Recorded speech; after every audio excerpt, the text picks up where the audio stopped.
আরেকটা নতুন আপডেট নিয়ে তোমাদের কাছে চলে এলাম। অলরেডি আমরা সকালবেলা এখানে 7টার সময় চলে এসেছিলাম ত্রিবেণী সঙ্গমে বোটটা ধরার জন্য।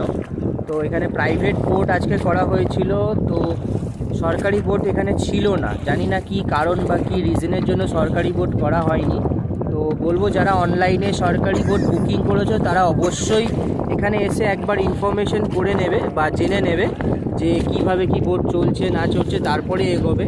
তো আমরাও বোট করেছিলাম, তো জানি না সেটা কোনো কারণে ফেল হয়েছে বা কি জানি না সেটা।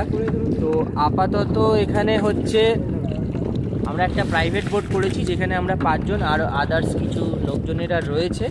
তো দিয়ে আমরা স্নান করলাম। এখানে বোটে করে নিয়ে চলে যাওয়া হচ্ছে ত্রিবেণী সঙ্গমে। একদম সঙ্গমের ওখান থেকে নৌকা করে গিয়ে একটা স্টেজ মতো করা হয়েছে, ওখানেই স্নান করানো হচ্ছে, আবার দেন নৌকা করে নিয়ে এসে ব্যাক করে দেওয়া হচ্ছে। পরিস্থিতিটা খুবই ভালো, লাইফ জ্যাকেট সেফটিও খুব ভালো করেই এখানে মেনশন করা হয়েছে। তো এইভাবে আমাদের মানে এটা জার্নিটা কমপ্লিট হচ্ছে। তো চলো এবার আমি তোমাদের সাথে গিয়ে ঘাটে ওখানে দেখা হবে।